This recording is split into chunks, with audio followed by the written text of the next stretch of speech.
حنا جايين من كل مكان للصويرة زينة البلدان نزورو ونرجع فرحان كالضبيل وللهيلولة حوض السلاح ومحيلة نضربو شوفار هاد الليلة. ברשות מוריי ורבותיי, ברשות הראש כולל הרב ברדה השליטה, ברשות mon fils Rabbi Moshe Aaron Pinto, les abrichim, qu'Akadosh Baruch Hu vous protège à vous tous. Je ne vais pas être très long, je vais simplement vous dire quelques paroles de Hizou, pas plus.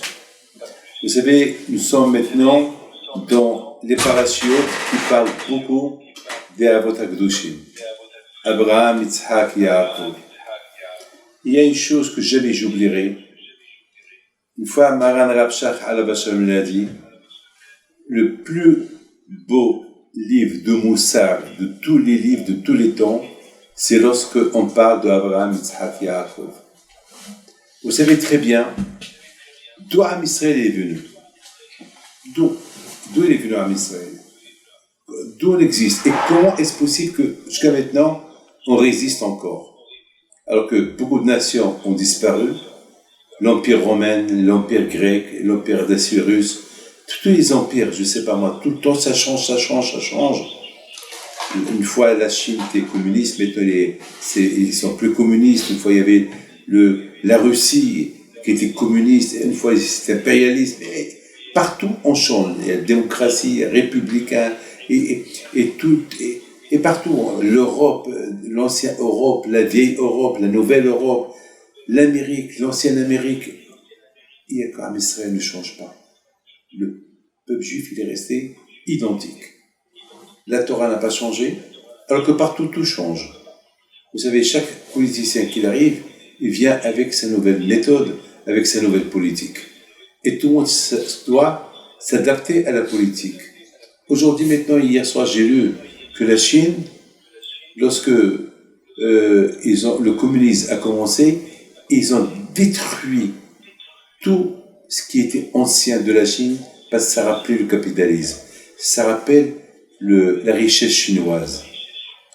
Et maintenant, la Nouvelle-Russie d'aujourd'hui, alors ils avaient tout détruit le communisme, maintenant non. Ils commencent maintenant à construire la nouvelle Chine avec les anciennes méthodes de l'époque. À tel point qu'il y avait un petit verre, vous savez combien il a été vendu aux enchères? 38 millions de dollars. Un petit verre chinois. Ça veut dire, c'est de la folie. C'est-à-dire que tout ce qui était ancien, ce que les gens y cassaient, maintenant, ça revient à la mode. Maintenant, la Chine, elle a presque 3-4 millions des souvenirs chinois que les Anglais, les Français, le monde a volé ou ont pris, maintenant, elle les réclame. C'est des milliards de dollars. Dans quelques temps, peut-être, tout va changer encore. Mais Am Israël, il reste. Mais c'est quoi? Vous savez pourquoi? Parce qu'on avait un qui s'appelle Abraham Avinu. Et Abraham Avinu, déjà, lorsqu'il a commencé sa méthode, c'était on l'appelle Abraham à Ivry. Abraham à Ivry. C'est quoi Ivry? C'est du verbe côté. Abraham était d'un côté, tout le monde était de l'autre côté. Ça, c'est l'héritage qu'il nous a laissé, il nous a légué d'être de côté. Et celui qui veut être de l'autre côté et rester de côté, il perd tout à la fin. Il ne peut pas être et la famille d'Abraham et d'être aussi la famille des autres. Donc il va s'oublier, il va s'assimiler, c'est fini. On a vu d'Abraham Avinu Alav Shalom, on a vu combien il a introduit Akadosh Baruch Hu dans le monde. Combien Abraham Avinu a résisté comment ça s'appelle, les tests, les nisyonotes qu'Hachem l'a testé. Et vous imaginez, mes amis, lorsqu'Hachem lui dit, après 100 ans, il attend un enfant, prends-le, tu vas lui sacrifier. On a vu qu'Abraham Avinu Alav Shalom, il n'a même pas réfléchi 2 fois. J'écoute ou j'écoute pas. Tout de suite, il a écouté. L'amour en Hachem, c'était pas un amour à 99%, c'était l'amour de 100%.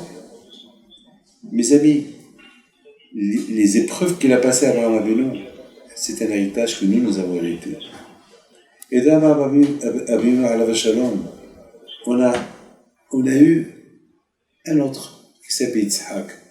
Yitzhak qui nous apprend comment prier à Kadosh Baruch Hu. Mais prier à Kadosh Baruch Hu au moment le plus difficile, Minha. Minha, c'est l'après-midi. L'après-midi, c'est l'heure que tout le monde a à faire. L'heure du travail. Ben justement, c'est ça, le vrai sacrifice. Que tu vas mettre un peu de temps, on sait que le matin, tu te réveilles. Shahrit le matin, c'est facile. De toute façon, on doit se réveiller. Donc, tu pries. Tu te réveilles un peu plus tôt et tu pries. Mais Minha, c'est le milieu du travail. Minha, c'est le moment le plus dur. Le moment le plus dur. Et c'est ça, Yitzhak Avinu, alav shalom. Même l'éducation qu'il a donnée à ses enfants, il n'a pas rejeté à Esav. On apprend de Yitzhak combien il faut être patient avec les enfants. Même si les enfants, un il est tzaddik, un il est racha, il faut donner toujours la chance au racha. Peut-être il va faire teshuva. Jusqu'à que Bémet Yitzhak, il a vu qu'il n'y avait rien à faire, alors il a mis Esav de côté. On voit à Botay Yaakov Avinu. Yaakov Avinu alav shalom. Combien il aimait Akadosh Baruch Hu. C'est écrit dans la Torah, Vaïtse, Vaïeler. Il est sorti, il est parti. Tout le monde pose la question, s'il est sorti, c'est pour partir. Et c'est quoi pour Vaïtse, Vaïeler? Lorsque moi je sors de la maison, pas pour rester à côté de la porte, c'est pour partir. Pourquoi la Torah nous dit Vaïtse, Vaïeler? Il est sorti, il est parti. Et sur ça, Rabotai, j'ai appris une leçon. Tout le monde sort de la maison. Mais pour aller où? Vous savez, Rabotai, que lorsqu'on quitte la maison, je sais qu'à la maison, on a tout à la maison. Il y a la cache-route, il y a la mezouza, il y a tout à la maison. Mais dehors de la maison, c'est quelque chose d'autre. Vous savez, qu'est-ce que la Torah a dit? L'étude de la Torah ne doit pas être uniquement à la maison ou au Beth Midrash. L'étude de la Torah doit être même lorsque tu marches, même si tu es sur la route. Et c'est ça, Rabotai, Vaïtse, Vaïeler. Il est sorti de la maison, parce qu'à la maison, Yaakov avait toujours été, il étudiait la Torah. Mais maintenant, il sort de la maison pour se promener. Non. C'est-à-dire que même sorti de la maison, il a accompli ce que la Torah a dit. Lorsque tu marches dehors, lorsque tu es dehors, lorsque tu sors de chez toi là, il faut aussi être connecté avec Akadosh Baruch. Mais tous les me disent, mais comment je vais étudier la Torah en dehors? Je comprends à la maison, j'ai un livre. Je suis au Beth Midrash, j'ai un livre. Il y a le Rosh Shiva qui me regarde. Mais dehors, comment je vais étudier? Eh bien, il faut faire attention avec tes yeux, ce que tu vois. Ça s'appelle Torah. Tu rencontres quelqu'un qui te parle, ne parle pas la Shonara. Ça s'appelle Torah. C'est ça, Oblertecha Baderer. Oblertecha Baderer, c'est ça, Vaïtse, Vaïeler. C'est des choses qu'on apprend de Yaakov Avinu. On voit Yaakov Avinu alav shalom, comment il était attaché à Kadosh Baruch Hu, 24 heures sur 24. On a vu comment il a éduqué ses enfants. On a vu Rabotai Yaakov Avinu, le bitachon qu'il avait à Kadosh Baruch Hu. On a vu Yaakov Avinu alav shalom, l'amour éternel qu'il avait pour Kadosh Baruch Hu. Le bitachon qu'il avait à Kadosh Baruch Hu. Mes amis, si je prends Abraham, Yitzhak, Yaakov, je les mets ensemble. C'est ça qui a formé Am Israël. De chacun des Avot Akdoshim, je prends le mieux. Je prends ce qui m'intéresse le plus. Et on va voir que entre Abraham, Yitzhak et Yaakov, en apprenant de chacun quelque chose, on va devenir nous-mêmes Abraham, Yitzhak et Yaakov. C'est-à-dire que Abraham Abinu alav shalom, il nous a tracé un chemin de Hesed, un chemin de sacrifice, un chemin de Emouna, un chemin de Bitachon. Regardez, lorsqu'il avait un problème, Abraham Abinu, il levait les yeux vers Hachem. Lorsqu'il y avait des Shaim, il ne va pas les insulter, il va prier pour eux, comme qu'il a fait pour Sodome. Lorsqu'il avait un problème avec Lot, il n'a pas rejeté. Doucement, il s'est séparé de lui. Et on a cru que peut-être il va le détester. Non. Lorsqu'il a entendu qu'il était en captivité, il est parti le chercher. Combien on doit apprendre d'Abraham? Combien on doit apprendre de Yitzhak? La patience qu'elle avait Yitzhak avec Esav. La patience qu'Abraham il avait avec Ishmaël, la patience qu'il avait, comment il a accepté toutes ces épreuves, la patience qu'il avait Yaakov avec ses enfants, avec Laban, vous imaginez, il rêve un rêve, Yaakov, un très beau rêve, mais ce n'était pas un rêve immédiat. Hachem, il vient chez lui, il lui dit voilà ce que je vais te donner plus tard. Mais Yaakov aurait pu dire à Hachem, tu me donnes plus tard, donne-moi maintenant. Non. Nous, malheureusement, on veut tout maintenant. On veut l'argent maintenant, on veut la maison maintenant. Alors qu'Akash Baruch Hu, il a promis à Yaakov des promesses indéterminées, on ne sait pas quand ils vont se passer. Et Yaakov, il n'a rien dit. Tout ce qu'il a dit à Yaakov, l'autre s'est réveillé. Hachem, merci pour tout ce que tu m'as promis, mais je t'en prie, Hachem, accomplis. Peut-être je ne mérite pas ce que tu m'as promis. Je t'en prie, Hachem, accomplis ce que tu m'as promis. Non, rien qu'un morceau de pain pour pouvoir vivre, pour te servir. Et un vêtement pour ne pas rester nu, pour pouvoir être sanois dans la pudeur. Mais il n'a pas demandé tout le reste. Lorsqu'il est arrivé à Yaakov chez Laban, il était pauvre, il n'avait rien du tout. Il était pauvre, rien du tout. Chaque Laban lui a dit, bon, je ne sais pas qu'est-ce que tu veux faire chez moi, mais puisque tu es là, bon, allez, je te donne un travail. À Botaï, c'est ce qu'on appelle l'amour de Abraham, Yitzhak, Yaakov, un amour à de 100%, mais à Kadosh Baruch Hu. Peut-être à Botaï, on va apprendre un peu d'Abraham, on va apprendre un peu de Yitzhak, on va apprendre un peu de Yaakov. Vous vous rendez compte? Toutes les souffrances que Yaakov il a souffert. Et malgré tout, il n'a pas dit pourquoi à Kadosh Baruch Hu. Pourquoi? Parce qu'il avait toujours l'aïmouna à Kadosh Baruch Hu. C'est comme ça la beauté qu'Am Israël, il résiste jusqu'à maintenant. Parce qu'on a pris un peu de chacun. Et lorsqu'on prend un peu de chacun, on résiste. Et beaucoup des fois, à beauté, on achète un médicament. C'est un médicament qui est mélangé de beaucoup de vitamines qui peuvent te donner des forces sur tous les points de vue. Mes amis, je vous raconte quelque chose qui m'est arrivé personnel. Vous savez, mes amis, que un jour j'avais un grand problème et je ne savais pas comment arranger mon problème parce que mon problème, je ne pouvais pas trouver une solution. Il n'y avait pas de solution, surtout l'immédiat. Vous savez ce que j'ai fait? J'ai dit, allez, Hachem, c'est ton problème, c'est plus le mien. Allez, et que j'ai fait? J'ai pris un stylo, j'ai commencé à écrire, j'ai commencé à étudier. C'est tout, hein. C'est tout, parce qu'il n'y avait rien à faire. À Barabotaï, Bakash Baruch il m'a aidé. Je ne peux pas vous raconter l'histoire parce qu'elle est longue. Lorsque je vois, il m'a aidé. Comment il m'a aidé? Il m'a aidé, c'est tout ce que je peux vous dire. C'est tout. Lorsqu'on met tout, c'est ce qu'on dit évidemment, on dit, dans un problème, jette-le sur le bon Dieu. Jette-le, tu le jettes. Attends. Pour cette fois, une grande émouna d'Abraham, un grand sacrifice, de Yitzhak. Et aussi, beaucoup de Hanava et de Torah, de Yaakov. Qu'attend-il qu'on a Hassadim? Yaakov Abinu Alav Shalom, toujours, lorsqu'il est devenu multimilliardaire, la paracha de cette semaine, et il est devenu multimilliardaire, il avait un troupeau colossal, avec 75 000 chiens qui surveillaient son troupeau. Qu'est-ce qu'il dit? Qu'attend-il qu'on a Hassadim? Je suis petit, je suis rien, je ne mérite pas. Je ne suis rien du tout. Peut-être, je ne mérite pas tout ça. Qu'attend-il me Voilà. Peut-être, mais attends, tu as les promesses, Hachem t'a tout promis. Tout ce qu'il t'a promis, tu l'as eu. Il t'a promis des femmes, tu as eu 4 femmes. Il t'a promis des enfants, il avait 12 enfants. Avec Dina. Binyamin n'est pas couronné. Qu'est-ce que tu veux de plus? Tu as tout. Non. Peut-être, je ne mérite pas tout ça. Tu ne mérites pas tout ça. Tu n'as pas dormi nuit et jour. Tu as étudié la Torah.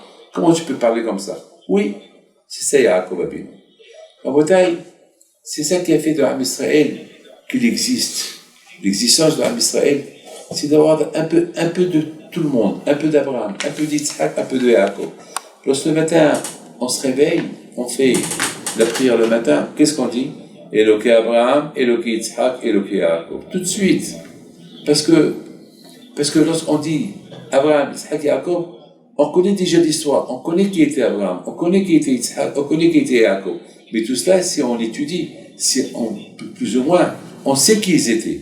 Alors, si on sait qui ils étaient, et on est convaincu de ce qu'ils ont passé, toujours c'est terminé bien, alors automatiquement, on va avoir un peu de chacun et on va être aidé. Même Moshe Rabbeinu, alayhi shalom, lorsqu'il avait un problème, il va évoquer Abraham, Isaac et Jacob. Lorsqu'il avait des Melech, il dit à Hachem, pourquoi Hachem, on ne va pas dire Eloké Abraham, Eloké Isaac, Eloké Jacob, Eloké David. Il lui dit à Akash Baruch Hu, avec tout le kavod que j'ai pour toi, je sais qui tu es, je sais que de toi, Mashiach, il va sortir, je sais que tu es un tzaddik, je sais que tu es super, je sais que tu as écrit un Tehillim, l'équivalent des 5 livres de Torah, mais tu n'arrives pas à la cheville de Abraham, Isaac et Jacob. Vous savez, mes amis, que Abraham, Isaac et Jacob, Mashiach, il va venir, Hachem il va leur proposer de faire le kiddush. Ils vont refuser. Hachem va proposer à David, à Moshe et Aaron de faire le kiddush.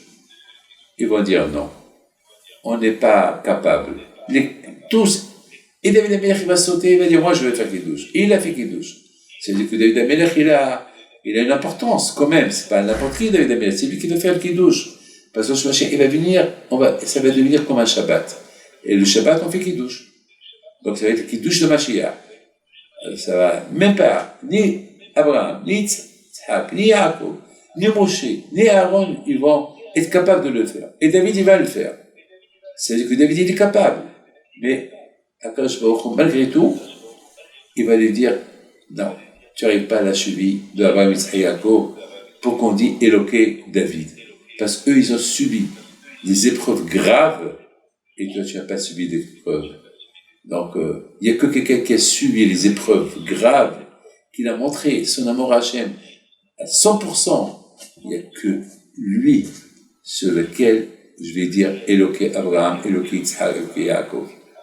Lorsque Hachem, David Amelech dit à Hachem, alors, mets-moi à l'épreuve. Il dit, David, je ne te conseille pas, tu vas tomber, tu n'es pas capable, tu n'es pas à la hauteur d'Abraham, Yitzhak et Yaakov.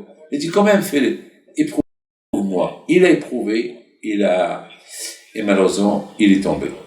David Amelech, il n'a pas résisté à l'épreuve, donc Hachem lui a dit, tu as vu? Voilà, tu n'as pas résisté à l'épreuve, donc je ne peux pas dire Éloqué David. Mes amis, à Avot HaKadoshim, si on prend un peu de chacun, on va former, chacun de nous, Abraham, Yitzhak, Yaakov.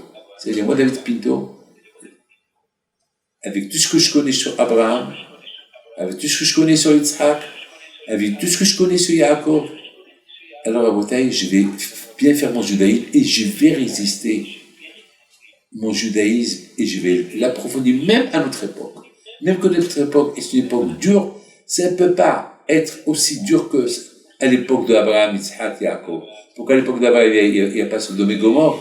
Pourquoi à l'époque de Yitzhak, il n'y avait pas ce qu'il y a aujourd'hui? Et à l'époque de Yaakov, non, il y avait toujours. Regardez, Yosef HaTzadik, il a résisté toutes les tentations de la Touma égyptienne et les femmes.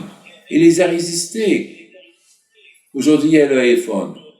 Les gens peuvent voir n'importe quoi. Yosef HaTzadik, il avait une femme à côté de lui. Il n'avait pas d'iPhone, mais il avait la femme en personne. En personne. Une très belle femme.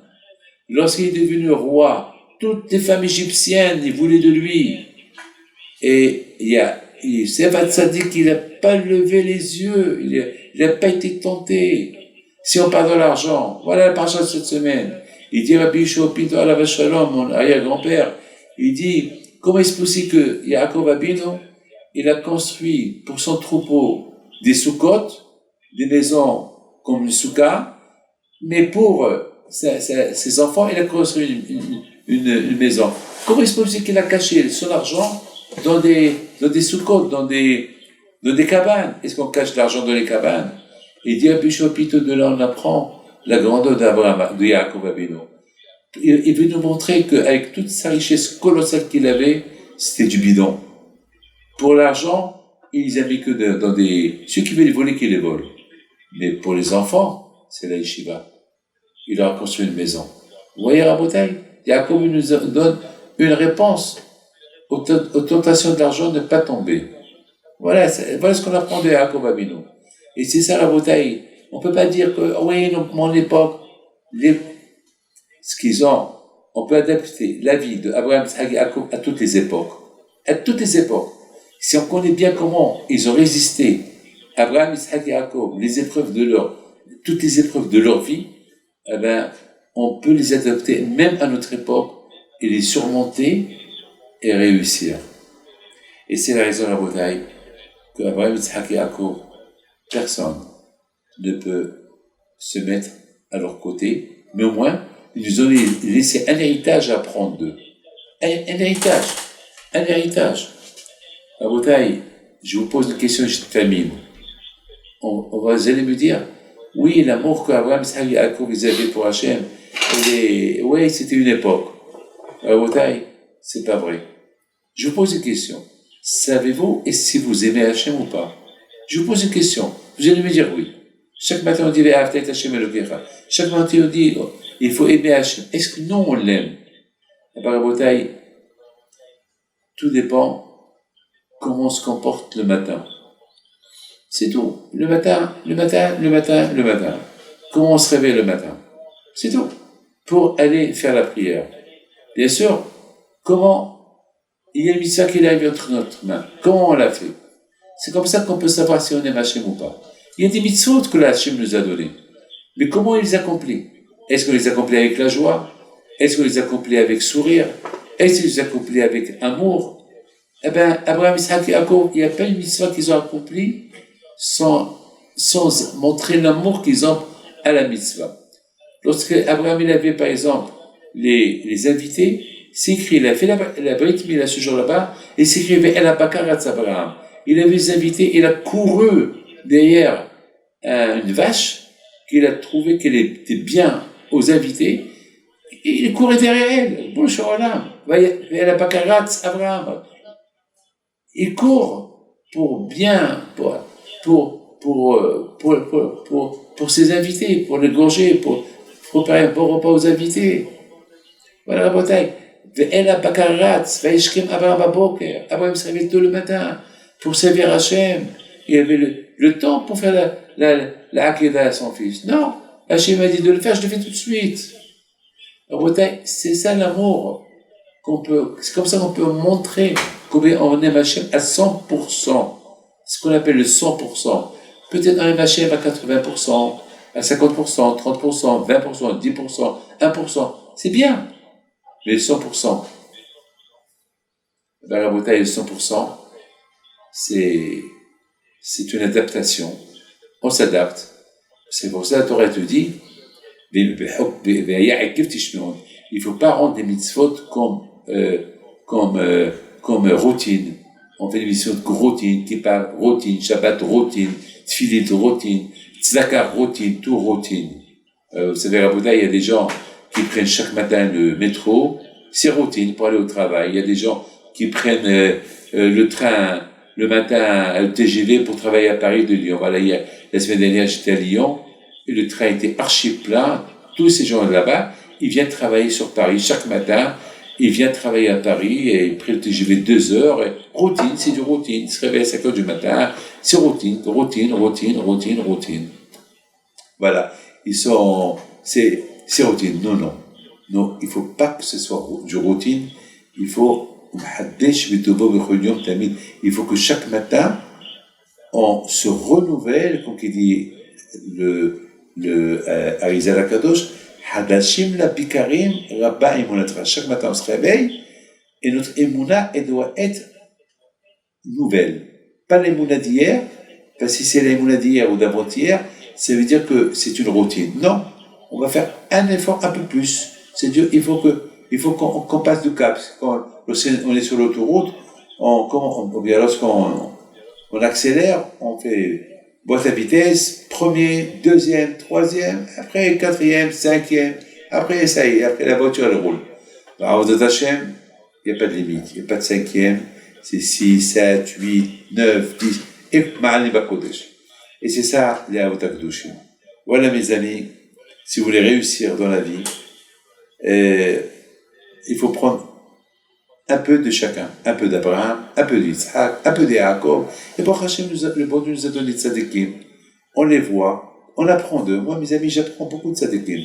Moi, j'apprends beaucoup des histoires. Ne croyez pas que David Pito, c'est David Pito. Mais David Pito, lui aussi, il a ses faiblesses. Lui aussi, il a des moments qu'il a de la tension, des moments de pression. Et qu'est-ce que vous croyez? Vous croyez que tout est bien chez nous? Non, moi aussi, j'ai des problèmes, des problèmes de famille. Ne croyez pas que tout est bien pour moi. Non, rien, le contraire. J'ai des problèmes à ne pas en finir. Mais j'ai le bitachon dans HaKadosh Baruch Hu, j'ai la émouna dans HaKadosh Baruch Hu, et ma émouna est progrès. J'apprends d'Abraham, j'apprends d'Yitzhak. Vous savez, je termine. On dit que David HaMelech, alav shalom, on parle de lui, David HaMelech, David Merizah, Kayam, David, le roi David, le roi. Vous savez, Hachamim disent, il n'a pas eu un jour où il n'a pas eu des problèmes, le pauvre David HaMelech. Il avait même la lèpre pendant 6 mois, David HaMelech. David HaMelech, il dit, lisez un peu tes livres, vous allez voir combien il a souffert, David HaMelech. Il n'y a pas un jour qu'il n'a pas souffert, David HaMelech. Est-ce qu'il a Hashu Shalom? Est-ce que Saïmouna a été, vous savez, son propre fils Abshalom, il a violé ces femmes, les femmes de David HaMelech. Il les a violées. Il a tué les enfants de David HaMelech. Son propre fils qu'il a tué tous les enfants de David HaMelech. Il a tué ses demi-frères. Il a violé ses femmes. Il voulait tuer son père. Il voulait prendre sa place.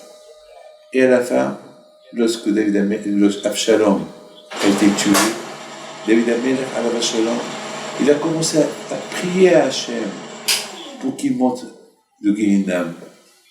Béni Abshalom, béni Abshalom. Et avant que David HaMelech il est mort, le frère de Abshalom, Adonia, il s'est révolté contre son père, il a voulu prendre sa place. Voilà la vie de David HaMelech.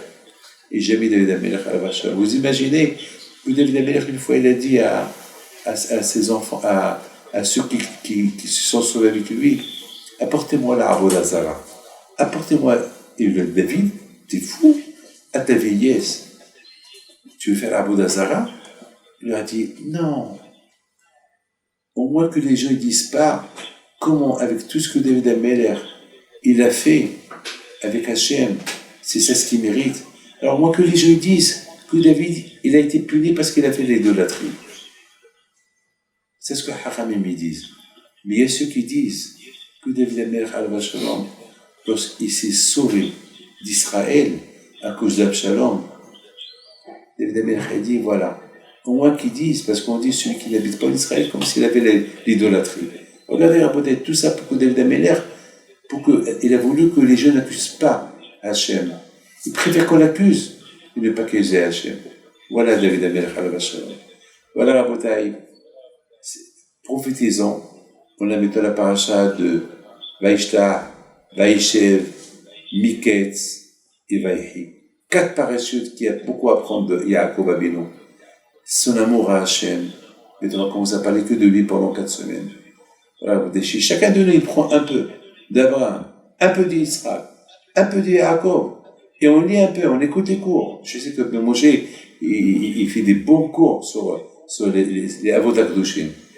Parce qu'il a appris de moi. Il a appris de moi que c'est le moment que, j'ai toujours dit que c'est le moment qu'on peut arriver à 100% selon nos moyens. On ne peut pas être comme Abraham, jamais. On ne peut pas être comme Yitzhak, jamais. Comme Yaakov, jamais. Mais on peut être à 100% selon nos moyens. Ou même qu'on utilise nos moyens à 100%. Mais si, même nos moyens, on ne les utilise pas, alors, chaque fois qu'on a un petit problème, on a un problème, comment le solutionner? Comment solutionner le problème aujourd'hui? Apprenons-en d'Abraham, Yitzhak, Yaakov. Merci, mes amis. Que le bon Dieu protège, que je vous donne la santé, bracha v'atzlacha, parnassa tova, keneratson, et une bonne santé pour tous ceux qui sont malades, une bonne parnassa. Merci le Rosh Kolel, merci les Avachim, merci Rabbi Moshe, Hazako Baruch, merci Franck, merci tout le monde. Je vous embrasse à vous tous. Merci beaucoup, à bientôt.